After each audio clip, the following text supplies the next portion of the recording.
Good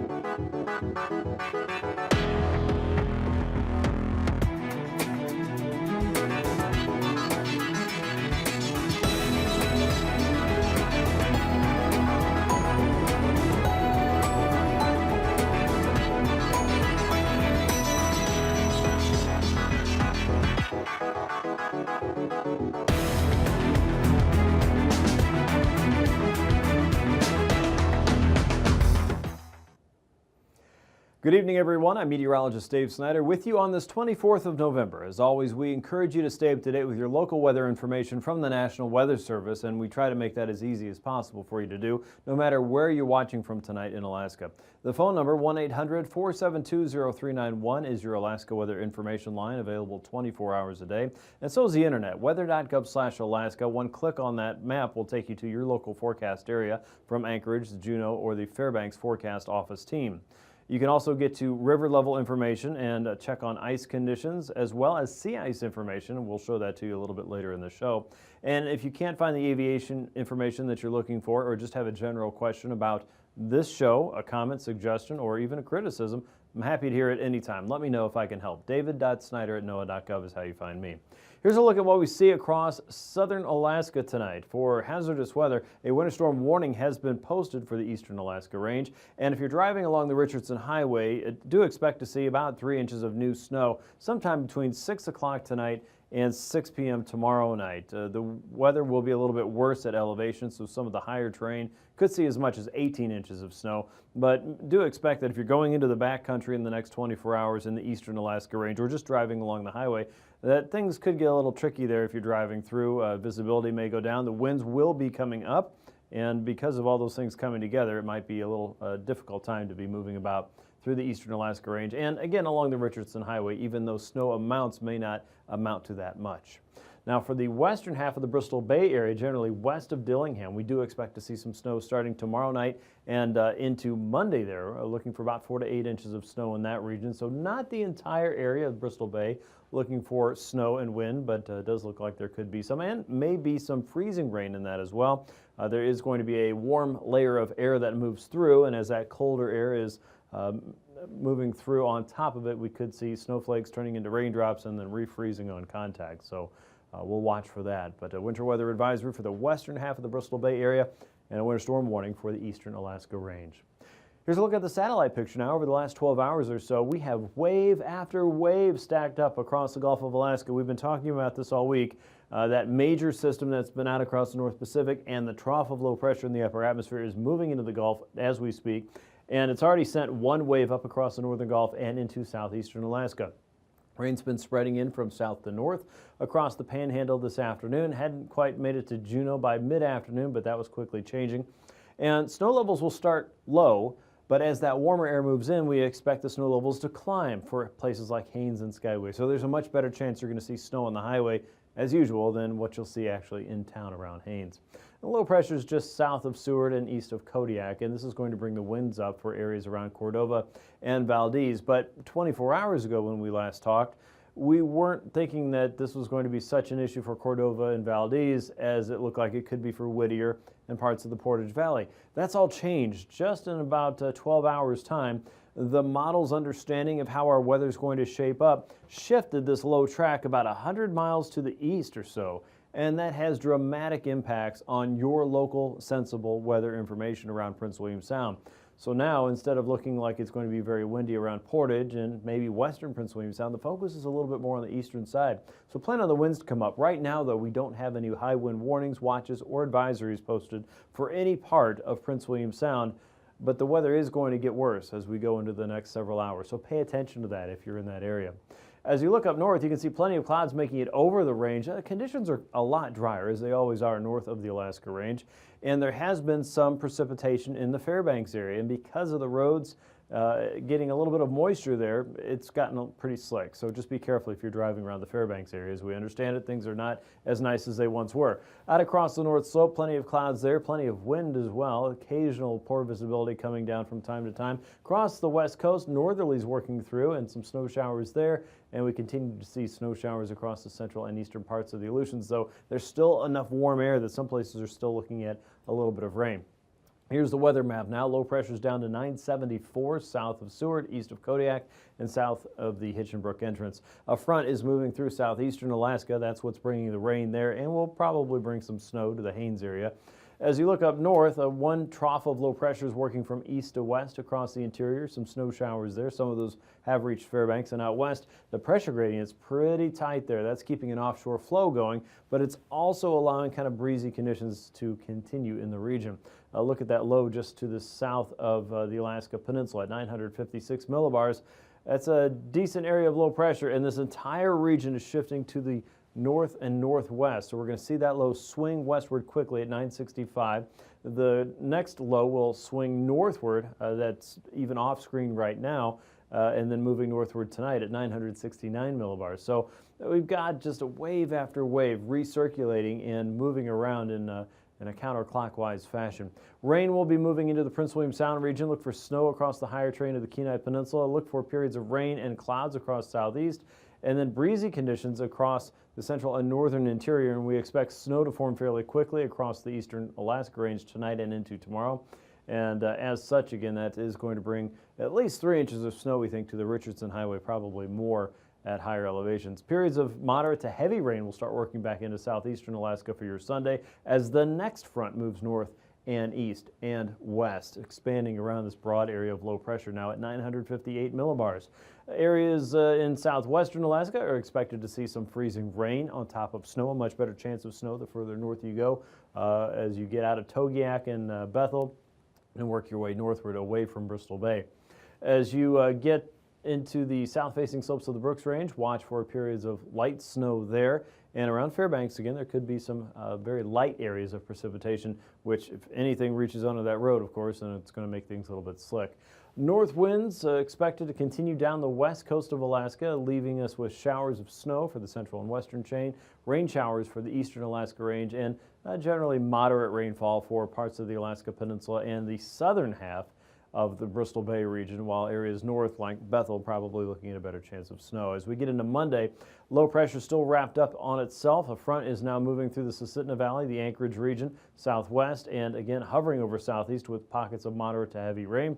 Look for south central to see a chance of rain and snow in the region, but chances are temperatures are going to come up as we go through the next several days, so not a great opportunity for accumulating snow at this point.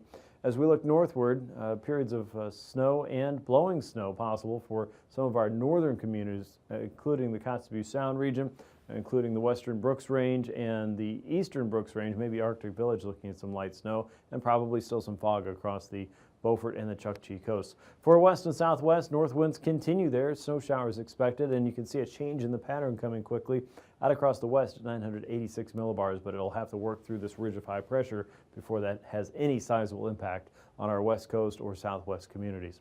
Quick check of the temperatures for your Monday morning. 30s and 40s for southeast, warming up again as we go for southeast and for south central, with many locations very close to freezing as we go through the next 24 hours. 40s for Kodiak, teens and single digits around the middle Tanana Valley, eastward even colder for Northway, 16 below for Arctic Village, and 15 to 20 below for most of the North Slope. Kotzebue Sound temperatures getting down to about 3, nearly 10 in Nome.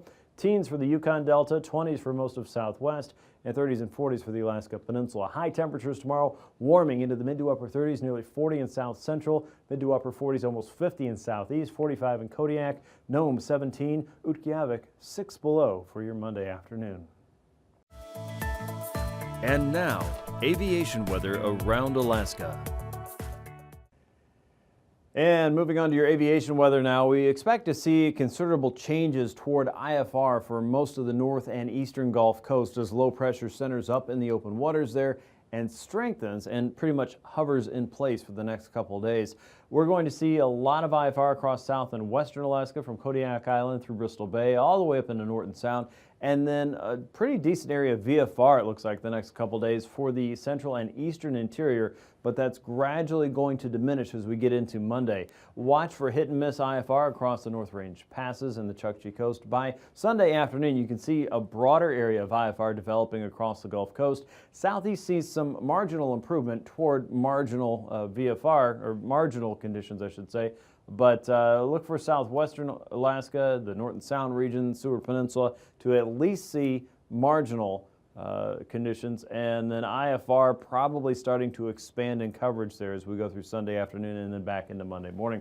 You can see the broad area of VFR here from the upper Kuskokwim and lower mid-Yukon Valley all the way into the upper Yukon and eastern interior, but IFR is hanging over some of the Brooks Range passes there. The northern coast itself, west of Wainwright, is where you start to run into more IFR issues there. For Monday morning, you can see that area really doesn't change very much. Maybe some broader areas of IFR through your northern passes. MVFR expands eastward into the Beaufort Seacoast. Look for at least marginal conditions for southeast. The higher terrain as well as Chilkoot and White Pass look to turn back over to IFR. Many areas around South Central and Prince William Sound, Kodiak Island looking at IFR conditions there. Cook Inlet itself, though, could be VFR. That could extend well into the Susitna Valley until you get up toward Broad Pass. Southwest, look for IFR for most of the southwestern Capes and the YK Delta and Norton Sound. By Monday afternoon, we're losing our VFR across the interior. Southeast, we're turning back over into MVFR and IFR conditions. South Central and Southwest leaning heavily over toward IFR again, and maybe some improvement out across the western chain with MVFR for most of the Bering Sea, including the Pribilofs down toward the Aleutians. Here's your pass conditions for Anaktuvuk and Adigan Pass. We expect them to turn over toward IFR as we go into your Sunday.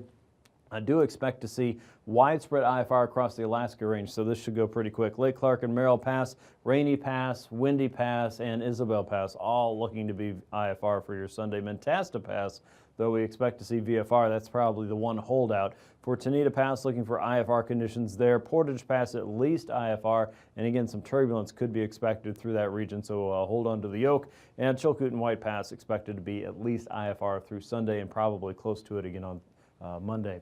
The freezing levels, we are looking at surface freezing line that really hasn't changed very much in the last 24 hours. You can see some of the colder air is actually pushing the warmer air aloft to the south. And in the meantime, the response from the Gulf of Alaska is showing that warmer air moving toward the north and eastern Gulf Coast. Levels for southeast starting around Haines and Skagway around 2,000 feet and then stretching into the Dixon entrance region about 6,000 feet or so. Most of South Central will be at or below freezing, not only at the surface but also aloft. The 2,000-foot freezing line close to Seward, Homer, and right over Shelikof Strait for your Sunday morning again. Icing potentials generally limited for the north slope above 1,000 feet from St. Lawrence Island all the way out toward Kaktovik. Some of that could reach isolated moderate. And then we see areas across southeast and southwestern Alaska and a little bit of south central that range from about 2,000 to as high as 7,000 feet. But again, there's a lot of warm air coming in here, so these levels should be climbing and that icing potential should be decreasing, especially as that is pushed higher and higher. The jet stream has our Pacific jet just rolling through at 150 to 160 knots or so, moving into the eastern sections of the Gulf at around 145, and then moving in from southeast to northwest over southwestern Alaska at about 65 knots, building a ridge across all of western North America and the Rockies. And again, this is pushing a lot of moisture and warmth into Alaska. Southerlies over the interior, southeast, looking at winds from 40 to 60 knots, and then offshore winds for most of western Alaska, northerlies for the chain, anywhere from 20 to 40 knots there with low pressure anchored in the western Gulf and over St. Lawrence Island. At 3,000 feet, you can see similar flow. Southeasterlies from 50 to 65 knots over southeastern Alaska. Easterlies in the northern Gulf, a southeasterly wind over south central Alaska. Southerlies over the interior, easterlies for the north slope, and then northerlies again for the west coast and all of the chain, but still some of those going strong from 30 to 50 knots. Turbulence is going to focus on the Gulf with red areas showing isolated severe, patchy across the Kenai Peninsula and the northern Gulf below 4,000 feet, and certainly looking for some considerable moderate chop in the western Brooks Range and the Alaska Peninsula in Bristol Bay.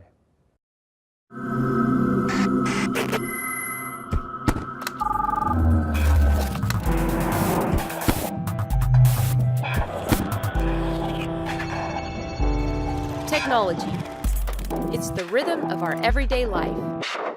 We're more dependent on satellite and communication systems than at any other time in history.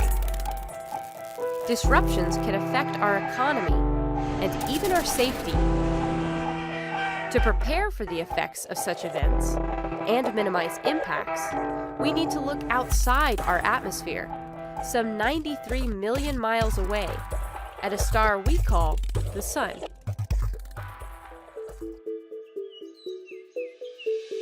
It's our main energy source. It warms the Earth and grows our food. While the sun and the space between may seem pleasant from our perspective, it's anything but peaceful. At its surface exists a chaotic state of eruptions and radiation. And unlike Vegas, what happens at the sun doesn't stay at the sun.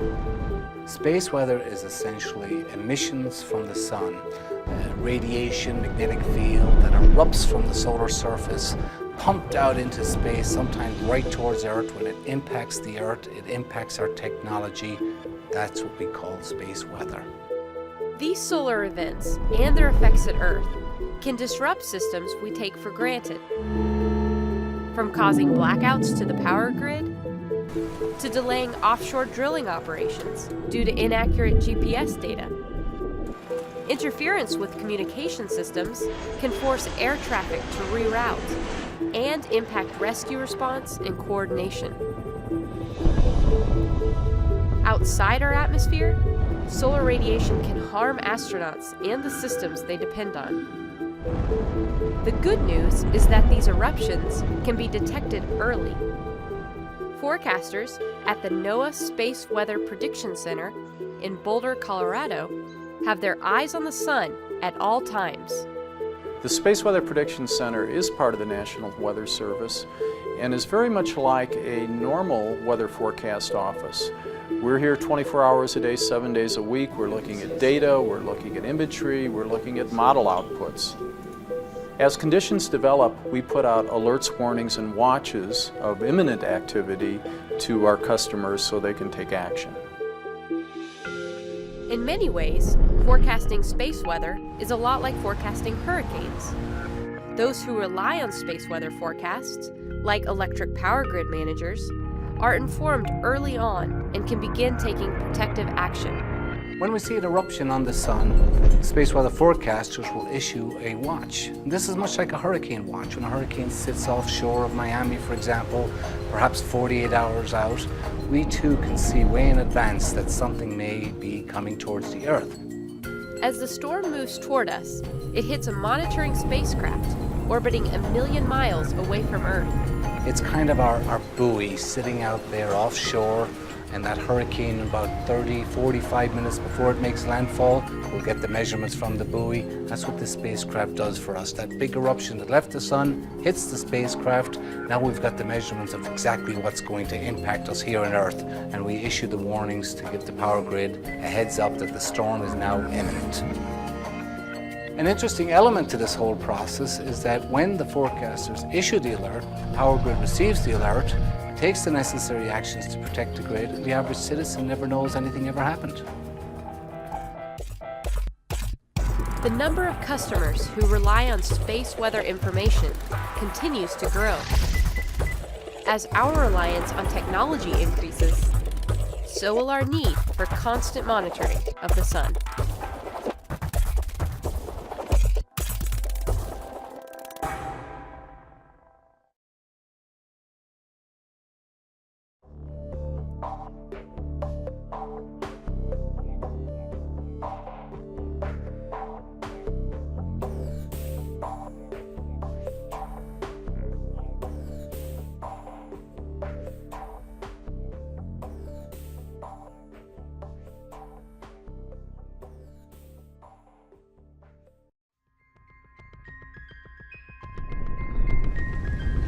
Space weather affects technologies.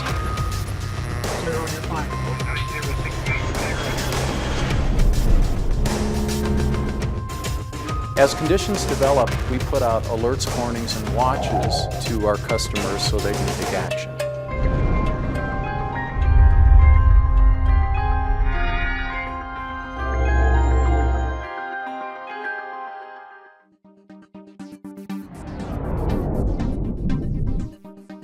GPS has changed society.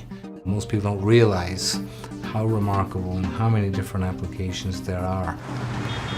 The GPS has become an integral part, not just of our daily lives as far as cell phones and guidance for our cars and mapping, but the whole system in agriculture is really relying heavily on high accuracy GPS. So they're using GPS to plant those seeds with centimeter accuracy. And then they can come behind it and irrigate and fertilize right where that seed is with that 1 centimeter accuracy. The GPS creates a line for the operator that he can steer along, or you go to another level and the operator doesn't steer anymore and the tractor has an automatic steering system on it, much like a cruise control on a car, except for when I push the button it doesn't drive a set speed. When I push a button it stays on a predefined line. You don't even need lights. You can do it at nighttime. You program your GPS and it's driving that tractor for you. So it's huge, and it's changing the way that the farmers farm the fields. 6 or 7 days out. There's an interest in GPS applications from space weather side because when the sun is eruptive, it causes GPS to falter, and in some cases it doesn't work at all. Productivity may suffer to a certain degree in that there's no way that I as a human being can steer as good 8 hours a day as a GPS system's going to do. It's going to be the same all day long. Some of the other application technologies, those are going to be gone. We're not going to have the ability to do good section control on sprayers and planters and fertilizer applicators without GPS. We see a huge growing customer base in so many different industries, so many different sectors now relying on GPS and high precision GPS. They're all big customers for us.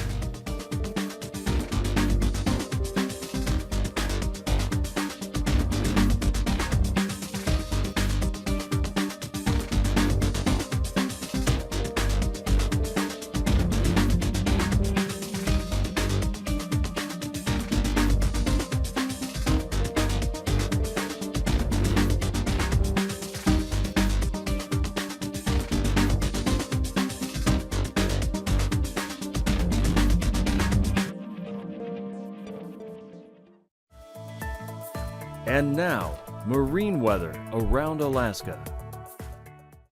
And on to your sea ice update today. Obviously the pack ice there entrenched now for the Beaufort Seacoast, and the pack is moving westward into the Chukchi. We're seeing this area move generally westward just a little bit. The marginal ice zone expanding outward ever so slightly from the ice that's built out along the Chukchi coast for the last several days.